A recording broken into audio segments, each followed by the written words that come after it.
our government, together with other governments around the world, have been very consistent in expressing our concerns about the imposition of the national security law on Hong Kong. And today we have agreed to announce that that national security law constitutes a fundamental change of circumstances in respect to our extradition agreement with Hong Kong. And so Australia today has taken steps to suspend our extradition agreement. We have formally notified Hong Kong and advised the Chinese authorities. I also note that our travel advice for Hong Kong has been updated and would encourage Australians to refer to that travel advice. The other issue that we are addressing is one that, as a result of changes that have occurred in Hong Kong, that there will be citizens of Hong Kong who may be looking to move elsewhere, to start a new life somewhere else, to take their skills, their businesses, and things that they've been running under the previous set of rules and arrangements in Hong Kong and seek that opportunity elsewhere. Australia has always been a very welcoming country to such people from all around the world, and our immigration system is the best in the world.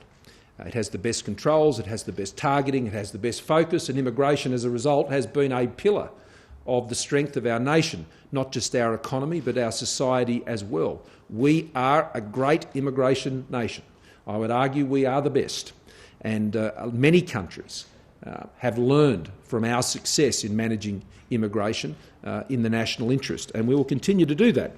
But our immigration program provides some particular opportunities for those who have been living as citizens in Hong Kong, and around 10,000 or thereabouts of Hong Kong citizens and residents are currently in Australia on student visas or on temporary work visas. What we've agreed to do is we've agreed to adjust the policy settings to ensure that for skilled and graduate visa holders, we will be extending visas by 5 years from today, with a pathway to permanent residency at the end of those 5 years. Now that means if you're a current or future student, you will be able to stay for a total of 5 years once you've graduated, with a pathway to permanent residency at the end of that period.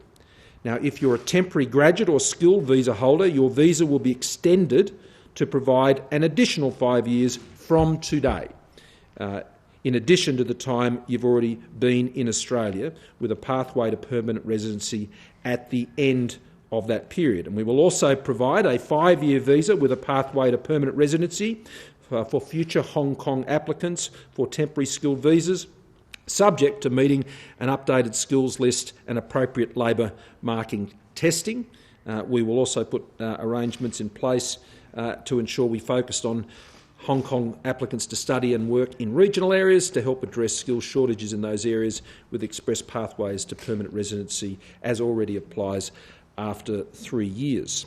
We will also look at new incentives and arrangements to attract export-orientated Hong Kong-based businesses to relocate to Australia, particularly where they have a strong potential for future growth and employment of Australians. So for existing temporary work visa holders, student visa holders and graduate student visa holders, they can be here for 5 years. 5 years. And that is an extension from their existing arrangements that they would have now. Some of them would be some way into their current visa. They're already here, another 5 years. Those who are looking to the end of their study, and they would normally get 2 years, that will be extended to 5 years. And the other part is, of course, through our Global Talent Program, to be working with states and territories, and I'll be discussing this with states and territories tomorrow at the National Cabinet, at ways where if there are businesses that wish to relocate to Australia, creating jobs, bringing investment, creating opportunities for Australia, then we will be very proactive in seeking to encourage that and to see that business activity, those jobs created here in Australia.